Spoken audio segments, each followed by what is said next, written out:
5-Minute Friday. Right out.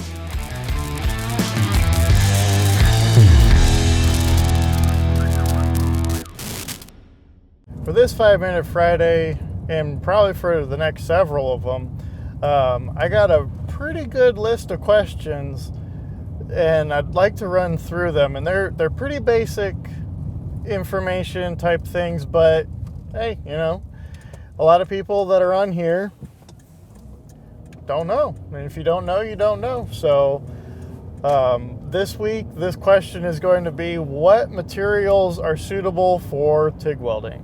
So let's put 5 minutes on the clock, see where it goes. When it comes to TIG welding, I mean, basically anything goes. Where you run into problems with it is thickness, in my opinion. If when you're dealing with MIG welding and stick welding, you're really limited to the wire that you can get. If you can, and kind of the thickness too, but if you can get a spool of Inconel, you can MIG weld it. If you can get a spool of titanium, you can MIG weld it.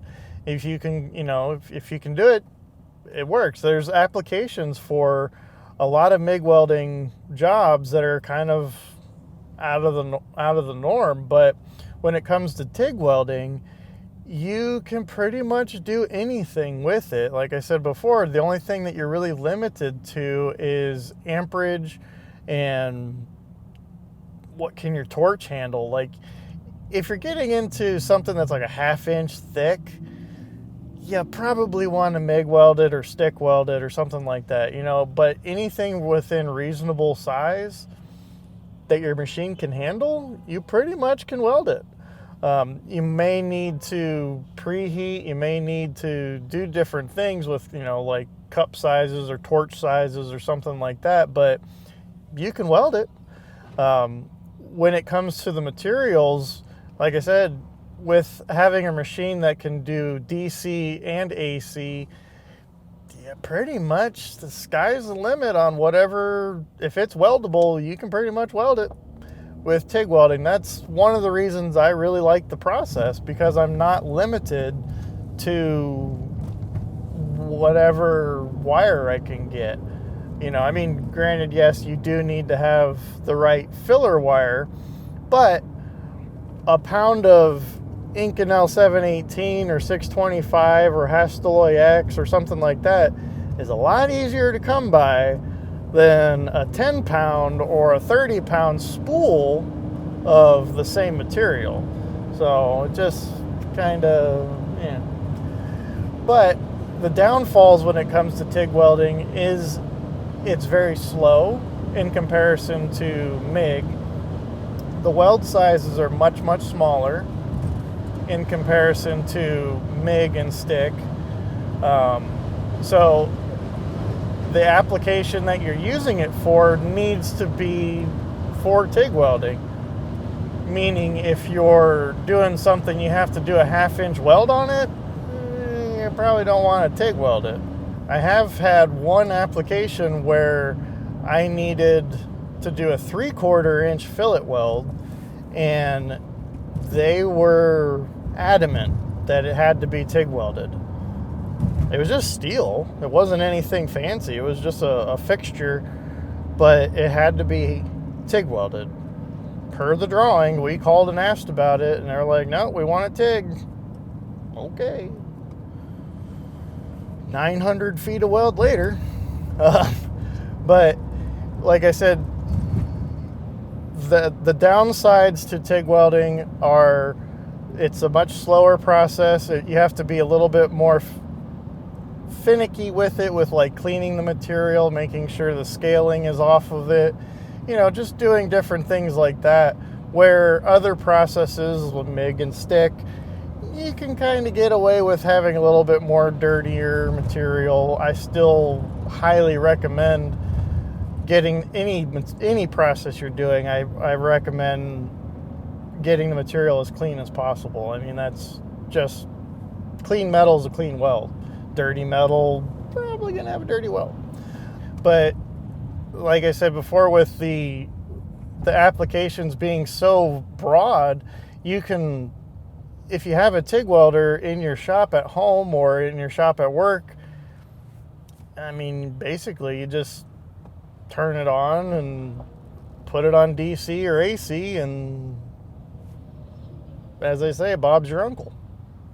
I never understood that one, but I remember Jody talking about it once, where he joked and said that welders, TIG welders in particular, we collect welding helmets and filler wire. And he's not joking when it comes to that, because when you start getting into TIG and you start buying your filler wires, you buy 10 pounds of 308 filler wire or 316 filler wire. And if you have a job that you're doing, you may only use 10 sticks. You know, sometimes that's just the way it works out. Ask me how I know. But as long as you have the filler wire for it and the proper gas for it, which is majority of the time is argon, you pretty much can weld every material. And that's one of the reasons I like it so much. Hopefully this helps a little bit. I know it's kind of a basic thing, but like I said before, if you don't know, you don't know. If you got any questions for a future 5-Minute Friday, shoot me an email at roy@welderskills.com or leave them in the comments below, and we'll catch you next week. While I'm in traffic, I figured I would go ahead and do my extra little blurb here. Usually we don't have this traffic in this spot, but oh well. I'm having a very difficult time finding an electrician to come to my house and wire in a 220 plug for me. And I've got some other things I need them to look at too. So it's not just like, well, can't you do it yourself? It's like, there's more to it.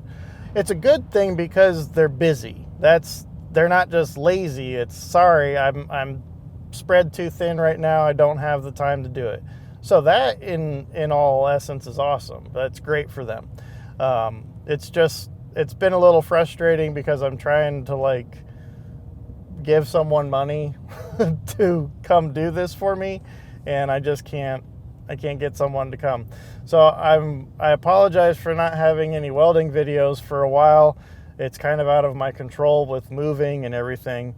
I need to get over. It's been out of my control, not being able to plug in a welder on 220. I do have 110 outlets, and I have thought about plugging in one of the machines that'll run on 110, which my two main TIG welders, they both will run on 110. I have thought about doing that, but like I said, there's a couple other things that I would like to have an electrician look at before I do that, because I just don't feel comfortable about where we are now living at. Codes are a little on the side of things way out in the country. You know, you build a house and everything is kind of fine. Like I've got electrician acceptance stuff on my breaker panel, and it's just kind of like a sticky note that says okay. So that's kind of like, all right, well that's not really like official, but I don't know. But like I said, I'm working on getting my electricity worked on out in the garage, and I look forward to getting back to making some videos and instructional videos. Leave me some comments below or shoot me emails and let me know what you want to see. We're working on a couple different things. I've got a couple ideas on some more, not longer format videos, but just more of a series type of a thing. And it would be a very basic, pretty basic TIG welding, like from scratch type of a thing. I've also been toying with the idea of doing two different types of videos. One with that series of like, this is extremely basic stuff.